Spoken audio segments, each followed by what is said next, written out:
Hello guys, Emmanuel from Geekception here, and today I shall be doing a review of the Honor 7 Enhanced. Let's begin.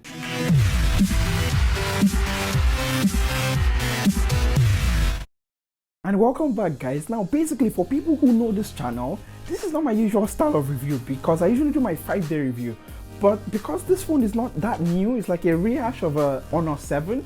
So I'm just going to be giving you guys my opinion on what I feel from using this phone. And starting off, I'm going to be giving you guys a quick specification list. The main specifications are it has got a 5.2-inch 1080p display, a 20 megapixel camera, a Kirin 935 processor, 3 GB of RAM, 3100 mAh battery, and a fingerprint scanner. Taking a look at the device, on the front of the device is that 5.2-inch Full HD display. Going up top there is the camera, 8 megapixels, and the speaker. Going down there you can find nothing because it has capacitive buttons and not hardware button. Going down to the right side of the device is the volume up and volume down button and a power button. Going on to the left side is just the dual SIM card slot and a smart button, which I shall be coming to later in this video. Going on to the top there is just the IR blaster, a 3.5mm headphone jack and a microphone jack port. Going on to the bottom of the device is a micro USB port and one mono speaker, even though there are two grills there. Going on to the back of the device is a 20 megapixel camera, dual tone flash, a fingerprint scanner, the Honor logo there. Going down there is model PLK L01 made in China, powered by Huawei. And when it comes to the feel in the hand, I actually like how it feels because of that 5.2-inch form factor, so it's very comfortable to hold, even one-handed. Moving on to the interface, it runs EMUI at top Android 5.0.2. Now in some other regions in the world, I think it has Android 6 Marshmallow, but the version I got here in Malaysia is Android Lollipop. I had no problems with the interface, it ran very smoothly, and there are some features that I actually love with EMUI, such as the power management feature, where it reminds you when there are some apps that are consuming battery in the background. Also, I told you guys about the smart button. Now in the smart button, if you go into the settings, you can actually assign that button to do whatever you want, either when you tap it, when you tap and hold it, and it's really amazing what you can do with it. For me, I think I'll use it as my dedicated camera button. Also, this phone actually supports USB OTG, so when I plugged in my external drive, USB drive, it actually recognized it and I was able to copy and paste files to it. I've moved to the software, but let me quickly take you guys a quick movement back to the hardware. Let's take a look at the fingerprint scanner. Now the fingerprint scanner is like every other fingerprint scanner. It's on the back. You tap and hold on it and it actually unlocks your phone even from sleep. But something that separates this fingerprint scanner is the fact that you can actually do multiple things with it. So in the settings, you can actually configure it that when you swipe up, it launches something. When you swipe down, it launches something, which I find really cool. I ended up trying to do this on my Nexus fingerprint, but it didn't work. Damn! I think it's brilliant that they actually enabled this hardware feature on the fingerprint scanner, though I have to admit there are sometimes when I'm just browsing my phone normally and I find out that, oh, I tapped on it mistakenly and it takes me back or it swipes the notification down. So I mean, it's very useful, but sometimes it can be also annoying. Consuming media on the 5.2-inch Full HD display has been a joy. I had no problems with it. Color representation was really good, but if I want to have a complaint, I would say perhaps it's a little too flat. It's not as vivid or oversaturated as, like, say, Samsung panel, but it was still a pretty good experience overall. I also did some audio tests. Now, for the audio test, I'm going to be putting a picture right here, right now, to see the distance between the camera and the phone so you can get a sense of the distance. So lest I ramble on too much, these are the audio tests where I compare this phone speaker to other phones, so check them out.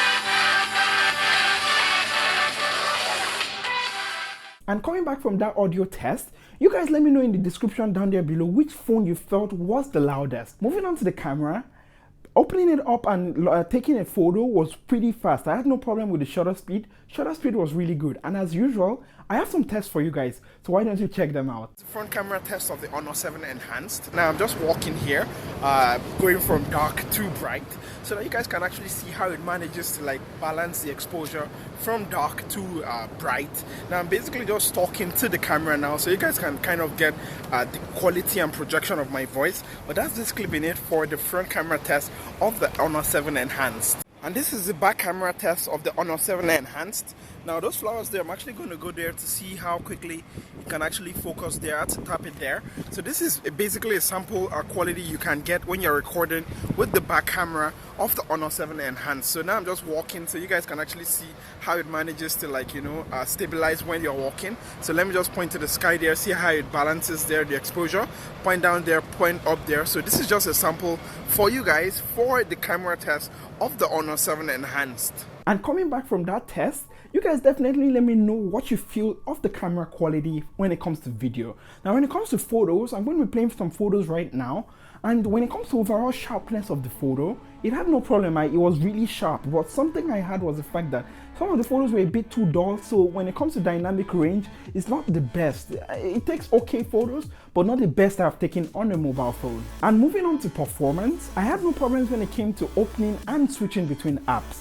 But something that did irk me quite a bit was the fact that when you press the multitasking button, there's that extra millisecond or nanosecond or second, I don't know, that it takes before it actually launches, which really bothered me. But otherwise, I had no problems with the performance of the Honor 7 Enhanced. When it comes to gaming and benchmarking, I already did a dedicated video, so you guys can go check it out in the description below. For people who do not want to go check out that video, however, I would say gaming on it was pretty okay. There were some games that lagged, but if you want to actually see the full test, go check out that video. Moving on to battery life. Well, battery life was average, I would say, because I was only getting about 3 to 3.5 hours of screen on time on average. Now, this is my own use case. I'm usually on Facebook, on Twitter with Falcon Pro, on Reddit, and that's basically my entire like mobile user. Oh, and also Google Plus. So that's all I do with my phone, most times on mobile data when I'm outside, and I was only getting about 3 to 3.5 hours of screen on time. As usual, screen on time varies between people, so it might be different for you, but for me that was what I was getting. And that has been the review, I mean the mini review, because this is not a 5-day review, but a mini review of the Honor 7 Enhanced.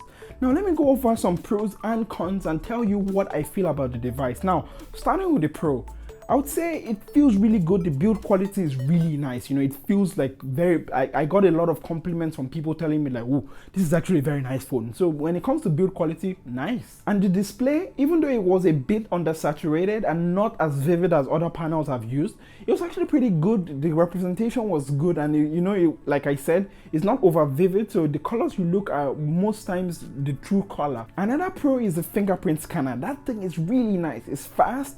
You can assign multiple functions to it, so it's not dumpy. You can actually use it to do stuff. And the last pro for me will be the smart button. Now with that button, you can assign it to anything in the settings, launching an app, launching your camera, taking a screenshot. It's virtually endless. I mean, not endless, but I mean, you get what I'm saying. So the smart button, definitely my last pro. Moving on to my cons. Now my first con is the battery life. Definitely I expected more, especially since the fact that this is just a 5.2-inch 1080p panel with 3100 mAh battery, so I expected way more than I was getting. The second thing is also the price. For about 1,400 ringgit, I shall be converting it on screen right now. It's not the cheapest phone out there, so it's kind of a hard sell to sell it at 1,400. So I don't know, there are many phones in that price range already. And my last con will be the speaker. If you look at the grill, bottom grill there, you would actually be deceived that it's 2 grills, but it's actually 1. So it's not as loud, and the moment you put your hands under it, like every bottom firing speakers, the sound just disappears. So my last con is the speakers. And when it comes to how I feel about the device, I would say the build quality is really nice. I never felt like, oh, I'm using a cheap phone or I'm using a phone that is not nice. So props to them for the build quality. And the next thing is the fingerprint scanner. Like I said, I really love that. But then the price, many people, when I told them the price, they were like, no, I think it's too expensive. I cannot buy this. So definitely the price. But if you want something that, you know, is fast, the camera is pretty decent, not the best though, but decent, you know, it's an option. But apart from that, I would say it's an overall phone. It's just that it's lacking in a few sectors which really matter to me, like battery life and speakers. Anyways, let's not ramble on too much. That has been it for this awesome videos. Hope you guys enjoyed, well, video, not videos. Hope you guys enjoy it. Do leave me a comment down there below if you have any question regarding this phone, and I shall make sure I answer it down there in the comment section below. Let's continue to ramble since I ramble so much, oh my god. Don't forget to give this video a big fat thumbs up if you enjoy it. It helps me, I like it. Thumbs up if there's anything you do not like, and don't forget to leave a constructive criticism down there below. And don't forget to subscribe so you do not miss future amazing, wonderful videos. Yes.